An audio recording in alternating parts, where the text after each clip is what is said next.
You walk into a room and something shifts. Maybe it's the tension between two people who haven't spoken in days. Maybe it's the low-grade negativity of someone who is quietly unhappy with their life and radiating it into the space around them. Maybe it's the anxiety of a crowd, the collective unease of people moving too fast, thinking too loud, carrying too much. And before you've said a single word, before you've done anything, you feel it. In your chest, in your jaw, in the sudden heaviness behind your eyes. You walked in whole, and something in that room began taking pieces of you. Sound familiar? Most people call this being sensitive, or being empathetic, or just having a bad day. But what it actually is something far more specific. It is the absence of a boundary that most people were never taught to build. Not a social boundary, not the kind you talk about in therapy. Something deeper, an energetic boundary, a membrane between your inner world and the chaos of everyone else's. The Stoics called it the protection of your hegemonikon, your ruling faculty, the sovereign center of who you are that nothing outside has the right to enter without your permission. Marcus Aurelius spent 30 years surrounded by people who were anxious, power-hungry, manipulative, grieving, angry, and desperate. He was an emperor. Pressure came from every direction, every single day. And yet, he wrote in his private journal words that reveal a man who was never contaminated by what surrounded him. You have power over your mind, not outside events. Realize this, and you will find strength. He wasn't lucky. He wasn't naturally detached. He had secrets. 7 of them. Practices so precise, so psychologically advanced, that modern neuroscience is only now beginning to confirm what he discovered 2,000 years ago. Today, those secrets become yours. 7 things. Each one builds a layer of energetic protection so complete that by the time we reach the 7th, you will understand for the first time what it actually feels like to move through the world without carrying what doesn't belong to you. Stay with me. Every second of this is going to matter. Understand that energy is contagious, and you are the gatekeeper. Before we can protect ourselves from other people's energy, we need to understand exactly what is happening when we absorb it, because most people think this is something mystical, something unexplainable, a feeling you either have or you don't. But it isn't. It is neuroscience, it is biology. And once you understand the mechanism, you gain power over it. Here is what is actually happening. Your brain contains what scientists call mirror neurons, cells that are designed at a biological level to reflect the emotional state of the people around you. When someone near you is anxious, your mirror neurons begin firing in the pattern of anxiety.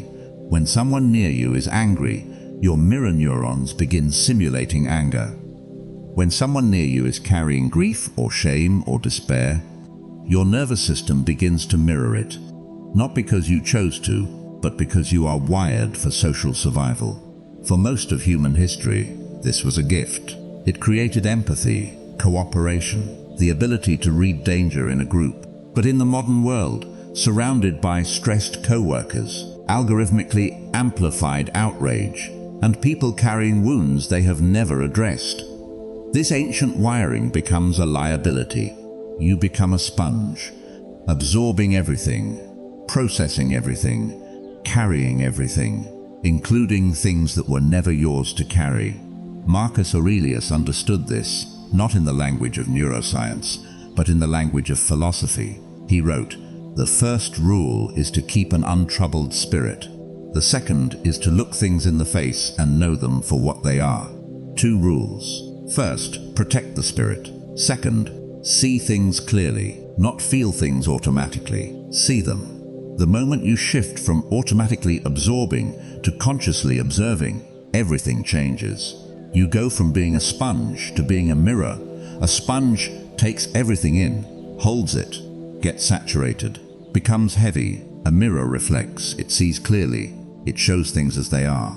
It is not changed by what it reflects. The first secret is simply this: you are not a sponge.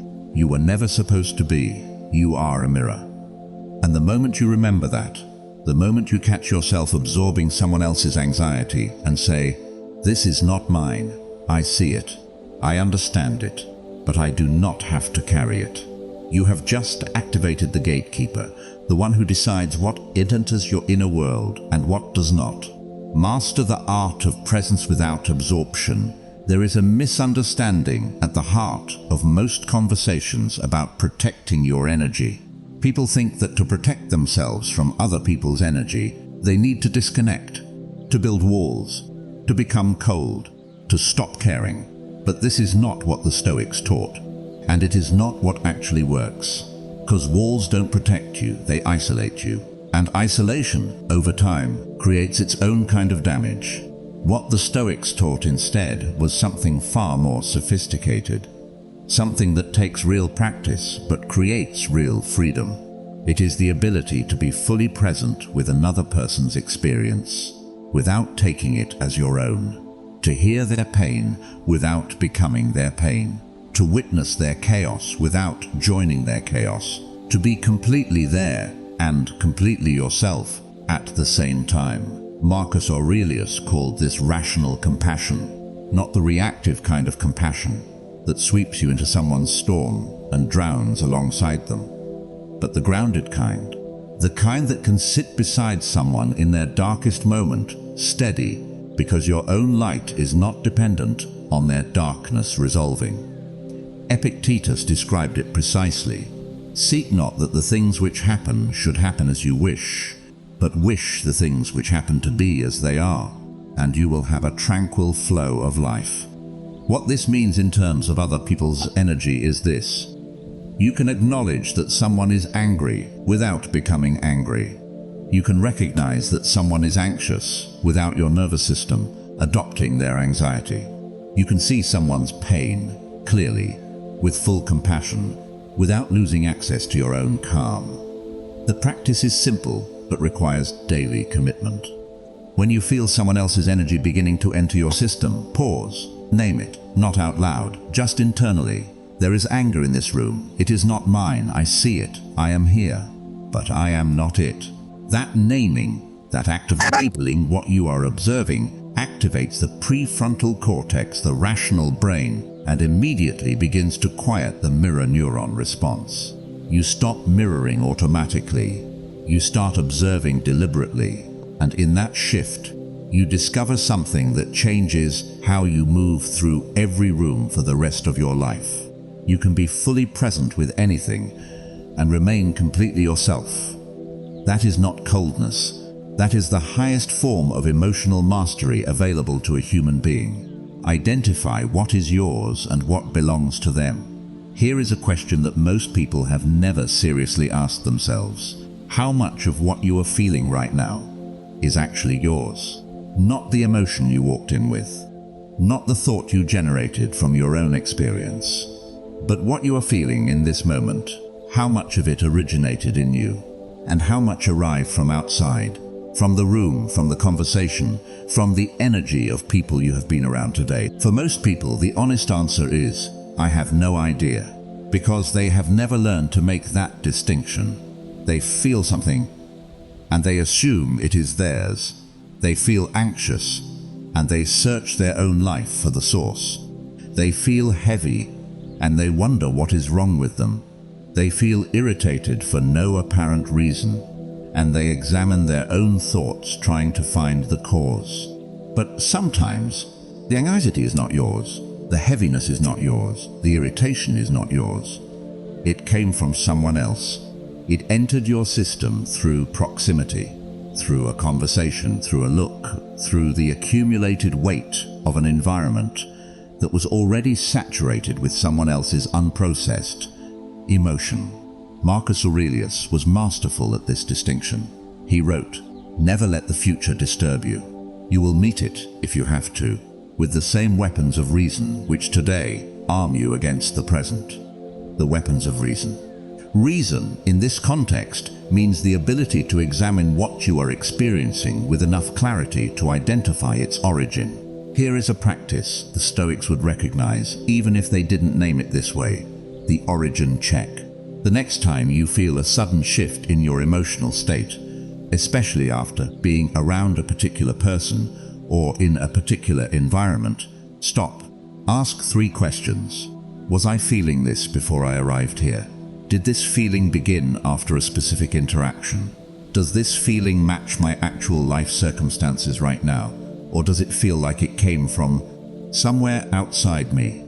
If the answers point outward, if the feeling arrived with an environment rather than from your own internal processing, then you have just identified something that is not yours. And you can choose consciously to return it, not with anger, not with a grand gesture, just internally. This belongs to the room. This belongs to that conversation. This is not mine. I am setting it down. And then actually set it down. Breathe. Return to what you actually feel underneath the borrowed emotion. That practice, repeated, creates an extraordinary clarity about the difference between your inner weather and the weather others bring when they enter your space. And that clarity is the beginning of genuine energetic immunity. Build the inner citadel that no external energy can penetrate. Marcus Aurelius returned to one concept more than any other across his entire private journal. He called it differently in different passages. Sometimes the inner citadel, sometimes the ruling faculty, sometimes simply the mind as fortress. But what he was always describing was the same thing. A place inside yourself so deeply established, so thoroughly fortified, so consistently maintained, that nothing from outside could reach it uninvited. Not rage, not grief, not the collective anxiety of an empire in crisis, not the manipulation of those who wanted power, not the suffering of those who wanted rescue. Nothing, unless he chose to open the gate. He wrote, "The things you think about determine the quality of your mind. Your soul takes on the color of your thoughts. Your soul takes on the color of your thoughts, not the color of other people's thoughts, not the color of the room's energy, not the color of your co-worker's bad morning or your partner's unresolved anxiety or the collective stress of every headline you consumed before breakfast. Your thoughts." Which means, if you are not deliberate about what you think, if you are not actively choosing the quality of your inner environment, you will default to absorbing the quality of the outer one. You will become a reflection of your surroundings rather than a source of your own light. Building the inner citadel requires 3 daily practices. First, morning fortification. Before you encounter a single other person's energy, spend time with your own. Eve 10 minutes, in silence, in reflection, in deliberate connection with your own values, your own purpose, your own chosen state. You are pre-filling yourself before the world begins drawing from you. Second, the check-in. Throughout the day, at random moments, pause and ask yourself, what am I actually feeling right now? Is this mine? Is this the state I chose this morning, or have I drifted into someone else's current? If you've drifted, return. No drama, no self-criticism, just return. Third, evening restoration. Before you sleep, Epictetus and Marcus Aurelius both practiced what they called the evening examination. 3 questions. What did I do well today in maintaining my inner state? Where did I lose myself to someone else's energy? What will I do differently tomorrow? Not to punish yourself, to build awareness, because awareness, practiced daily, becomes architecture. It builds the walls of the inner citadel, one stone at a time, until one day you walk into the most energetically chaotic room you've ever entered, and you notice, with quiet amazement, that you are completely fine, that the chaos is happening around you, not inside you, that you are present, aware, compassionate even, but untouched at the core. That is the citadel, and once built, it stands. Use voluntary discomfort to inoculate yourself against others' chaos. This secret will seem counterintuitive at first, because the instinct when it comes to protecting your energy is to avoid discomfort, to stay away from difficult people, to limit exposure to negative environments, to curate your surroundings so carefully that you are rarely challenged. But the Stoics believed something completely different. They believed that the path to being unaffected by discomfort was deliberate exposure to it, controlled, intentional. on your terms. They called this practice ascesis, voluntary hardship, the deliberate choosing of difficulty in small doses to train the nervous system to respond, rather than react when real difficulty arrives, uninvited. Marcus Aurelius practiced this. He would sleep on a hard floor despite having the most comfortable bed in the Roman Empire. He would fast despite having access to the finest food in the world. He would choose the cold when warmth was available, not because comfort was wrong, but because he understood something profound. The nervous system that has never experienced discomfort is terrorized by it when it finally arrives. And other people's energy, their anger, their anxiety, their grief, their manipulation, these are forms of discomfort.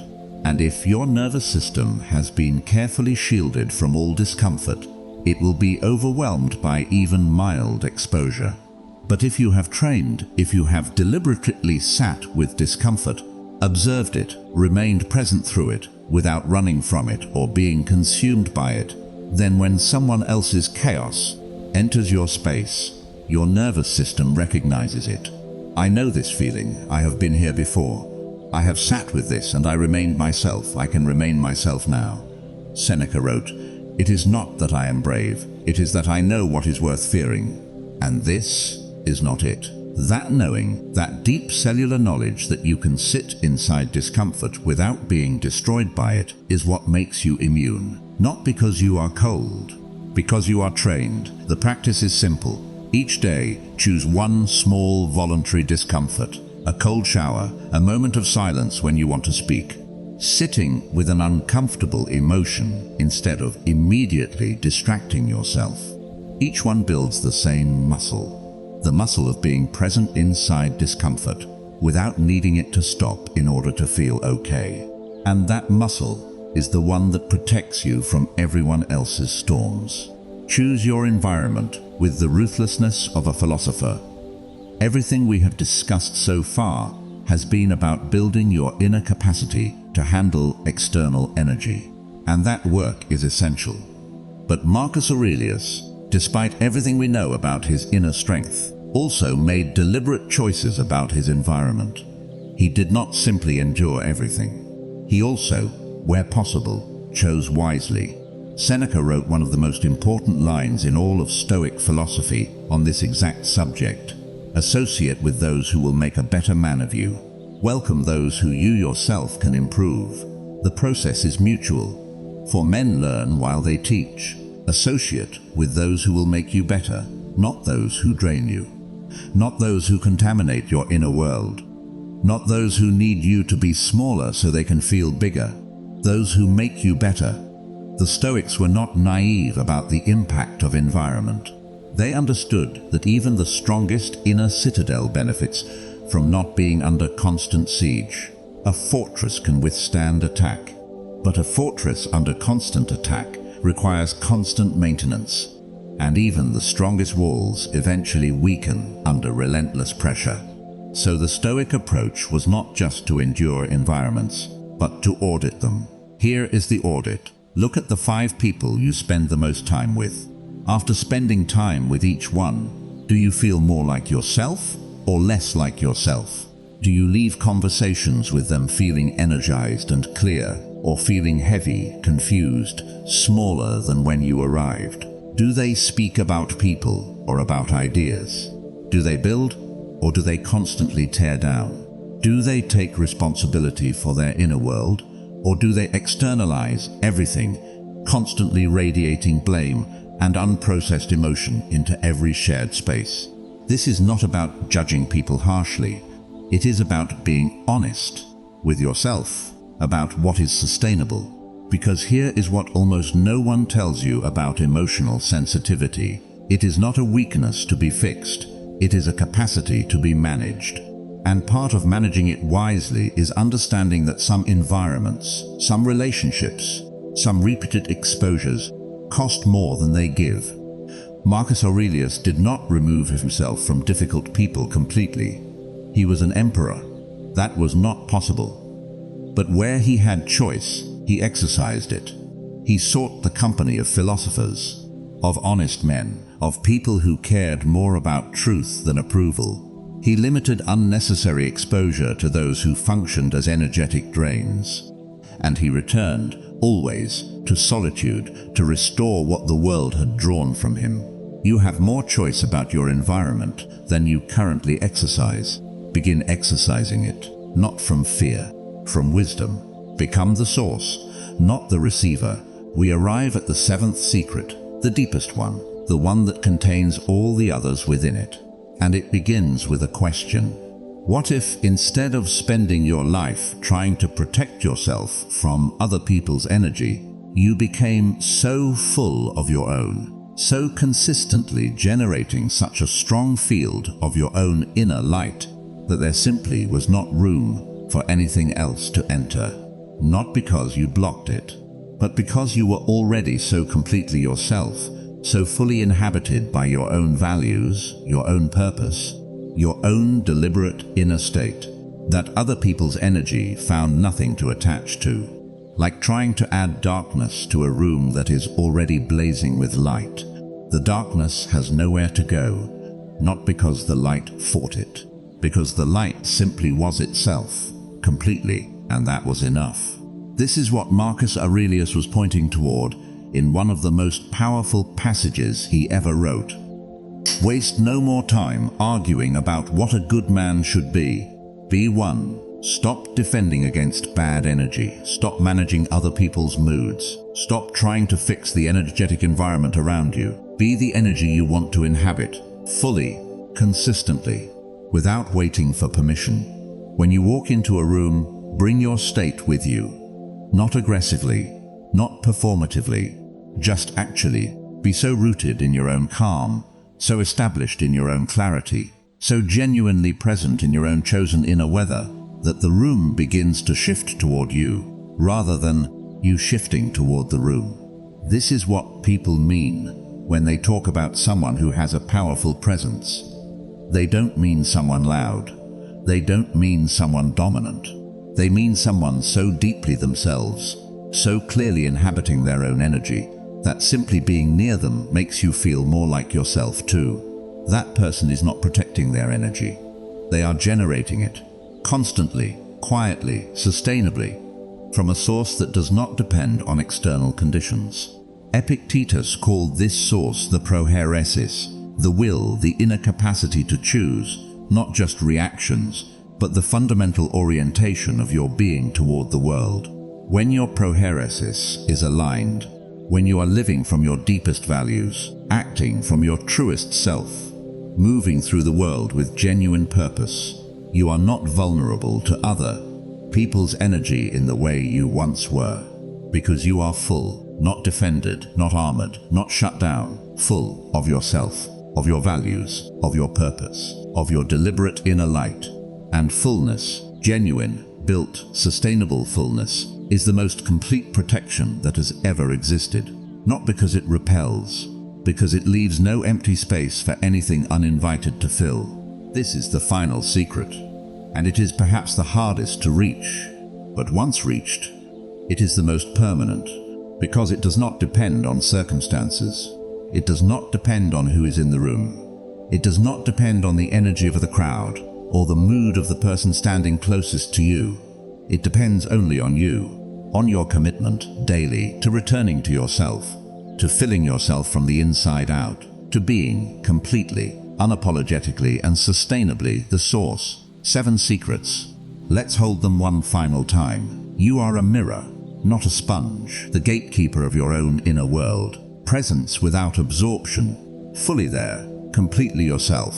The origin check. What is yours and what belongs to them? The inner citadel, built daily, fortified in silence, voluntary discomfort, the training that makes you unshakable, environmental wisdom, choosing with the ruthlessness of a philosopher, and finally, becoming the source, not defended, not armored, not shut down, full. Marcus Aurelius moved through one of the most energetically intense environments in human history, the court of a Roman emperor, and emerged, each day, with his inner world intact. Not because he was lucky, not because he was naturally immune, but because he practiced. Every morning, Every evening, every moment of pause between stimulus and response. He practiced returning to himself, and over time returning became the default. The chaos around him never stopped, but his relationship to it changed completely. From absorption to observation, from reaction to response, from contamination to clarity. That is what is available to you, not as a distant ideal, not as a philosophical concept, as a daily practice. Starting tonight, starting tomorrow morning, starting the next time you walk into a room and feel something that isn't yours trying to become you. Remember, you are the gatekeeper, you are the source, and nothing, not their mood, not their energy, not their chaos, not their unresolved pain, nothing enters your inner world without your permission. That permission is yours to give, and yours to withhold. Thank you for being here. You are part of cozy Stoic wisdom, where every step inward leads you forward. Watch the next video on your screen. We will be right here, building the silence that holds real power.